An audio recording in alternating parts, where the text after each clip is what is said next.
Hey, good morning guys. Welcome back to the poker vlog. This is going to be episode 37. Morning shift poker. Just dropped off my son at school. Wife is at work. It's 9 a.m. on a Tuesday. Heading to the South Point. Let's get it. Looking for revenge today. We got crushed yesterday. I lost $1,700 at the South Point. I didn't record. I wasn't planning on vlogging day shift sessions since I'm on a time constraint. But here's a quick recap of what happened yesterday. I had ace king versus aces for about 350, then set over set against the same guy for about 600. Then we moved to the 3-5 game, had about 30 minutes to play, and I get pocket kings against a straight flush draw. Coin flip, can't hold for another 800. And that's it. Today's a new day. Let's go. First we have 10-6 of hearts in the big blind. We get limps from middle position and the button.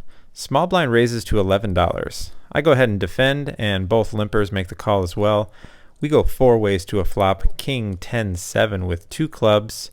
So we have middle pair and some backdoor draws. Small blind c-bets really small, making it $10. I make the call. Next player folds. The button calls as well. We go 3 ways to a 6 of spades on the turn. We nail 2 pair. Original raiser slows down and checks. He could still have like ace king, aces, maybe queens here. So I'm definitely going to bet here for value against any of those hands, target any kings, and we want to charge some straight and flush draws. So I make it $50 and both players quickly fold. Thank you. Next we have Jack 6 suited in the cutoff. When action folds to me, I raise it to $10. My range is going to be a little bit wider in the 1-2 game here. Not many players are going to be 3-betting, so I can kind of get away with it a little bit more than you can in the 2-5 and 5-10 game. So I make it 10. Button calls, blinds fold. We go heads up to a very nice flop, Jack 4-3 with 1 heart. So we have top pair, backdoor straight and flush draw. I bet $15 and my opponent quickly calls. Turn improves our hand with a 6 of clubs, giving us top 2 pair now.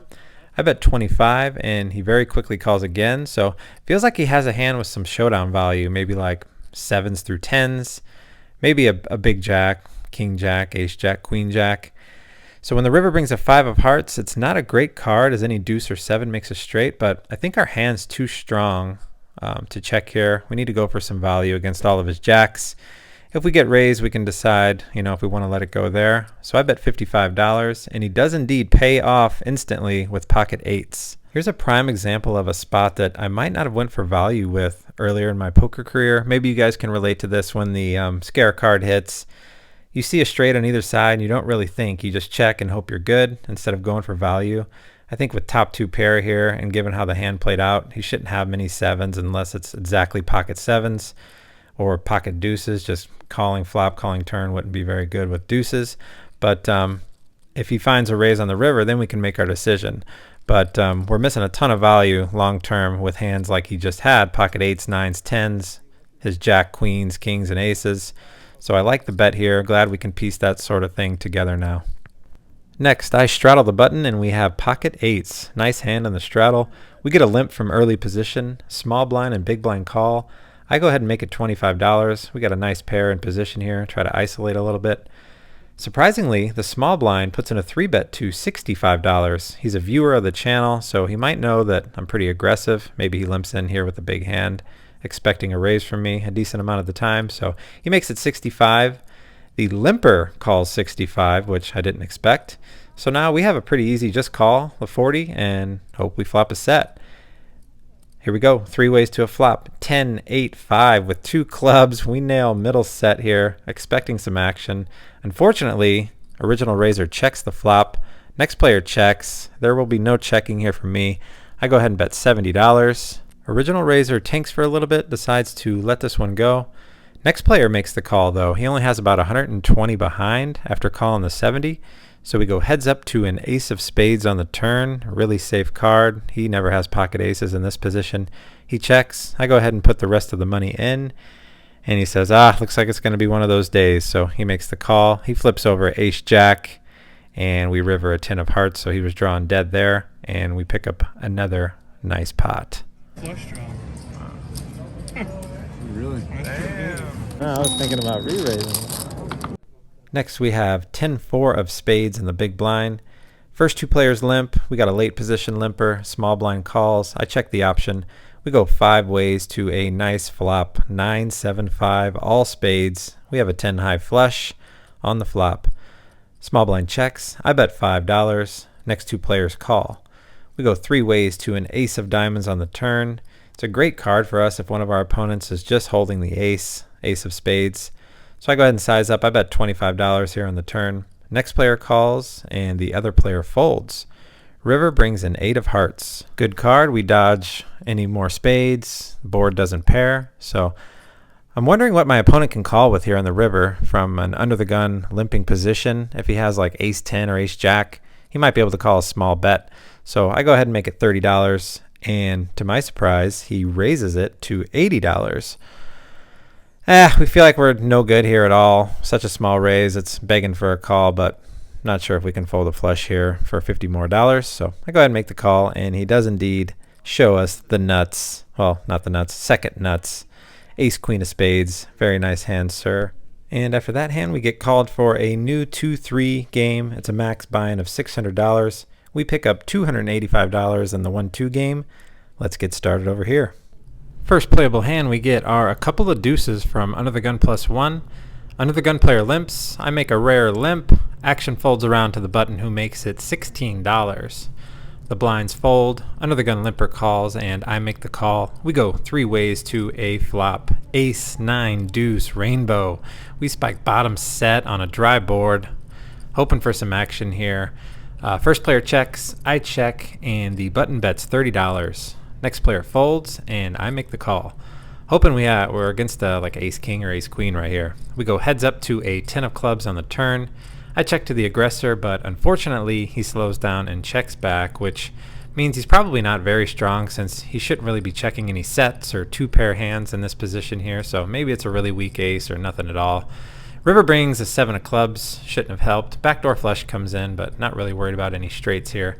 I go ahead and lead out for $50, hoping he has any ace at all, maybe kings or queens that can call, but he quickly makes the laydown, and we take down a pot. Next, we have Jack 9 suited from the small blind. We get a couple limpers from middle position. I make the call. Big blind checks. We go 4 ways to a flop. Queen Jack 7 with 2 clubs. I go ahead and check, and action checks through. Turn is a 6 of hearts. I think a jack's probably good here. I go ahead and bet $5. Next player folds. Middle position player calls, and the other player folds. We go heads up to an 8 of spades on the river. Not that great of a card. Does complete some straights with 4-5 and 9-10. So I go ahead and check to him, and he bets $30. It's an older gentleman. Haven't seen anything from him yet, but he makes a big bet here, and it's a good bet because both draws miss. We block hands like 9-10. He never bets a queen on the flop, so I'm just curious at this point. I go ahead and make the call, and he does show us the goods. 9-10 offsuit for the nut straight. Nice hand, sir. Very next hand, it's my button straddle for $6. We have the old 7 deuce offsuit. Early position player limps. Next player limps. Small blind calls. Big blind folds.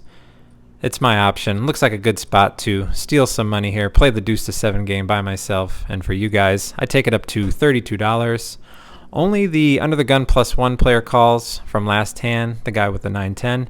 So we go heads up to a flop 8-7-5 with 2 diamonds. He checks over to me. We probably just have the best hand here against an early limper. So I bet $25, and he quickly lets it go. Next, we have pocket 5s in the small blind. Action folds around to the cutoff who limps. Button opens for $15.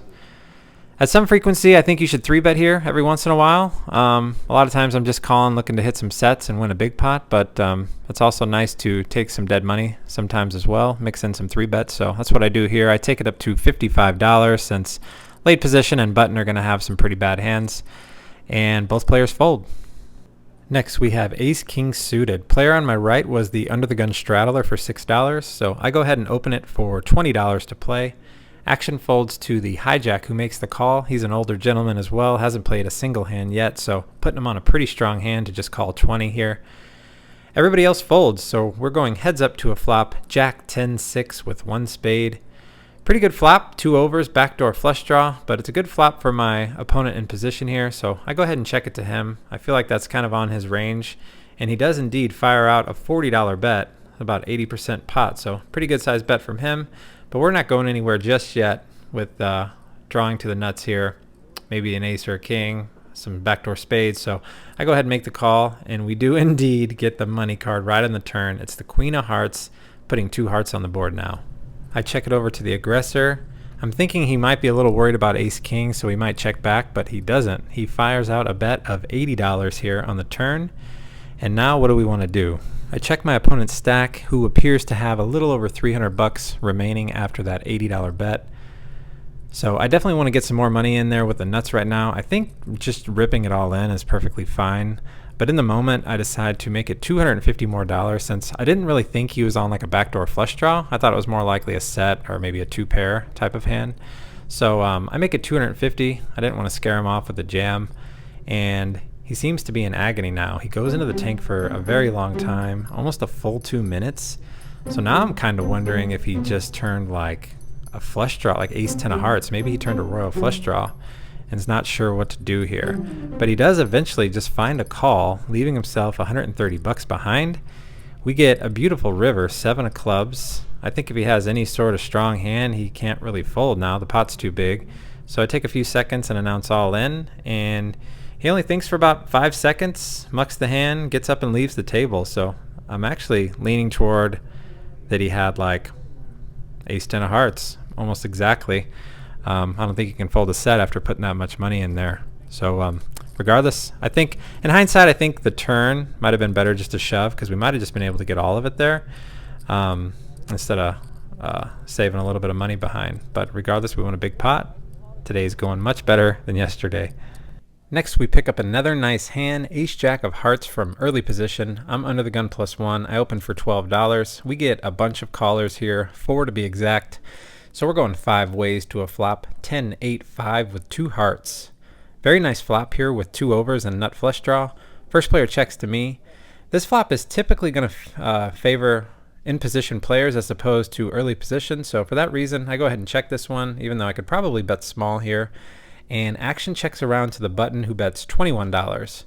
Next player folds, and it's on me. I debate the check raise here, but decide to flat, hoping we can bring in some worse draws with the next 2 players, but unfortunately they end up folding. So we go heads up to a blank 3 of spades on the turn, no help.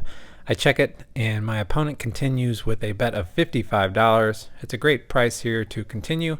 I make the call, looking for any ace, jack, or heart, and we get the best card on the river, 6 of hearts, making the nuts yet again. Front door flush comes in. It's going to be a scare card for our opponent here, so can't check and let him check behind. I go ahead and take the lead, betting $110 here, about half the pot on the river. And he only takes a few seconds before making the laydown. He said if I checked, he would have bet, but not sure how true that is, so we take that another pot.